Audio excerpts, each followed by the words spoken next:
here in New Zealand, GiB has a 94% share of the plasterboard market, with the closest competitor, Elephant Board, only holding 3%. Basically, we're all reliant on this main supplier to treat us fairly and to keep up with demand.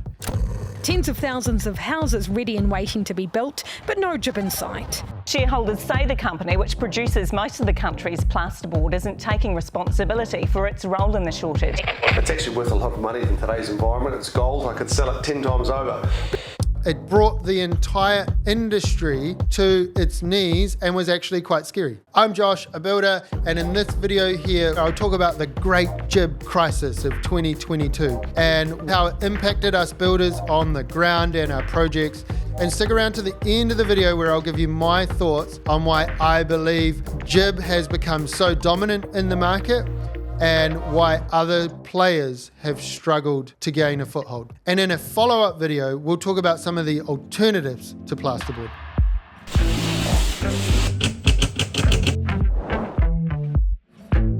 Before we jump into the crisis, let's talk about the product itself and what we use it for. You may not know that GiB is actually just the brand name for plasterboard, or drywall as you North Americans call it, and it's widely used for lining interior walls and ceilings. It's the last product that gets put on before you put plaster and paint on the walls. It's made from gypsum plaster, so that's gypsum which comes from the earth and water, and then that is sandwiched between two sheets of paper. Some of the different types of GiB include standard plasterboard, Aqualine, which is rated for wet areas, and Braceline, which has tiny fibers in it to make it a stronger, more rigid board, which then is used as a bracing element in your walls. You can also get fire-rated GiB and soundproof GiB. Some of the pros of GiB include that it is lightweight and easy to cut and install. It's cost-effective compared to other linings, usually in the vicinity of at least 50%. This means it's a popular choice both for residential and commercial applications. And before we rip into the cons, one more pro is that it's easy to repair. So bear that in mind as we talk about some of the downfalls. It is not impact resistant, and so you can easily put dings or scratches or holes in it if you're too rough. Another con is that it is a very messy, dusty product to cut and install, and so you need to wear a dust mask. You need to make sure it doesn't end up in your lungs, and it also kills vacuum cleaners real fast. You've got to have an approved construction grade vacuum cleaner to suck up the dust. While it is easy to install, you do need to have some degree of skill to make sure that it's mint. There are a few tricks to learn about how to manipulate it into spaces, how to line up all the joints, how to get the screws nice and flush. So that's what the product is, but if we're going to talk about GiB having such a stronghold in New Zealand, we also need to talk about the company. Bearing in mind that this is not a paid promotion for GiB and I have nothing to do with them right now other than being a builder that uses their product. But GiB, if you would like me to do a factory tour, hit me up.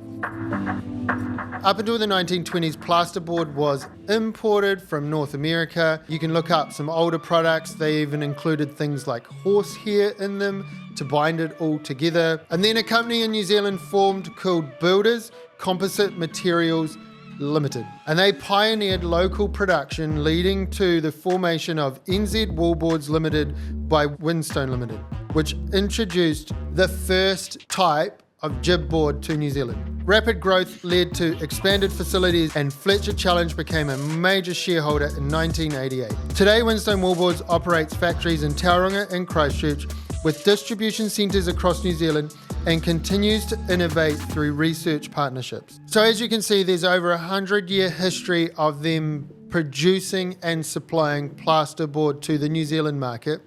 Now, who knows? Maybe they did have total market domination desires right back when they started 100 years ago. Or maybe they were just the only people doing a really good job of making a product. And because they're first to market and because people like it, it created its own momentum and became the dominating player in the market. Now, is that right? Is that wrong? I am not an economist. and I'm not here to weigh in on that. But I can talk about how their domination affected us through the recent COVID crisis and how much of an effect that had on the ground for builders. But before I talk about that, help us dominate something. Go ahead, click subscribe. We're on a mission to build our subscriber base to over 100K. Thanks. Now let's talk about the great GiB Crisis. Plasterboard, I'm holding the last piece, guys. This builder is used to fixing things. Now he wants to help fix the GiB Crisis. Most of our sites have had anywhere from a 4 to 8 week delay. Basically, the first 2020 lockdown combined with Winstone's Christmas shutdown already reduced GiB supplies. And so they were trying to keep up with the backlog, and then we had this crazy demand because this group of Kiwis who were stuck at home now wanted to spend all of this money that they were going to use going overseas on building projects. And building ramped up like crazy. Consents went from usually hovering around 30 to 35,000 a year to over 50,000, a record increase in the number of people wanting to build. So the ramp up in demand and the cut down in supply because of the shutdown led to stock rapidly being depleted. And it wasn't just the 5-week shutdown, it's then getting back up and running, and everyone had to get their head around a post-COVID world, which means when they did start opening up the factories again, they weren't running at their peak. And so this gap in supply became really apparent. At one stage, we were ordering products 30 to 40 weeks out. We hadn't even completed earthworks, and we were having to work out and submit GiB orders. And then the pre-orders went nuts. Builders began stockpiling GiB so that they knew that they could finish their jobs. So then what happened is we had a GiB black market. In February 2022, 26 sheets of GiB ended up on Trade Me with the caption, "Ready to go so you can finish your job." After 267 bids, the 26 sheets sold for $5,000. Now that's $198 a sheet, which at the time was 6 times the market price of $33 a sheet at your local Bunnings. But if you think about it, for a builder like me, if I've got a job stalled at frames and I can't get GiB on the walls, I can't paint it, then I can't install the kitchen, I can't put the flooring down, I can't complete the project. And for both me and the client, having such a key product with no real alternatives available brought the entire industry to its knees and was actually quite scary. Basically, we're all reliant on this main supplier to treat us fairly and equally and to keep up with demand. You'll be pleased to know that the GiB crisis is over for us builders on the ground. And that means if you are interested in building a home and you're based in the Hutt Valley, I would love to take your project on. Reach out and we'll guide you through the process all the way from concept to putting GiB on the walls and then finishing off the home and handing over a key. Let's wrap this up by talking about why GiB has become so dominant in the New Zealand market. And I want to remind you, this is an independent video that is my own thoughts. I am not being paid by GiB to make this video. Now, up and down the country, there'll be a bunch of builders on Smoko right now moaning about Fletcher's, moaning about GiB, and thinking that there is some great conspiracy. Honestly, guys, I don't think there's a conspiracy, and the Commerce Commission agrees with me. You can see here on the website that they undertook an investigation into the complaints that Winstone Wallboards had acted anti-competitively in the manufacturing and supplying of plasterboard. The investigation concluded there was no evidence that Winstone had breached the Commerce Act. The Commerce Commission concluded that Winstone's market dominance was due to factors such as service, quality, competitive pricing, and regulatory barriers. And I'll agree with that comment, and we'll break that down a bit, but not due to anti-competitive actions. First and foremost, almost all of the alternatives are more expensive, harder to get, or the quality is a little bit average. In another video, we'll break down alternatives to GiB, such as saveboard or plywood, but that is separate to plasterboard. In my entire building career, I have only ever lined one house with the alternative elephant board, and then their supply was dedicated solely to commercial builders. We genuinely looked to try and get elephant board on some of our products. It wasn't available. From what I understand at the time, it was being imported into the country.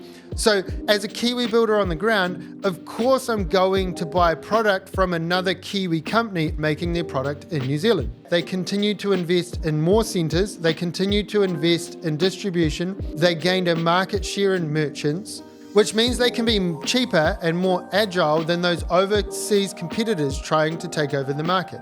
I think they're a really clever business. Now, this comment about regulatory barriers, I think what that alludes to is that we have a convoluted system here in New Zealand where products need to get approved before they're allowed to get put into homes. The thinking behind this is that it stops shoddy products being used and poor homeowners ending up with a house load of inferior product on their walls that costs them tens of thousands of dollars to replace. So the theory behind it is good, but what it means is that if you are an alternative but you don't have the resource or the understanding or the patience to jump through all the regulations that the government is putting in front of the industry, then you basically just decide it's the too hard basket and you don't supply your product to the New Zealand market. Players like GiB, who understand the regulations, they understand how to tick all the boxes at a government level, do that, and they do that well,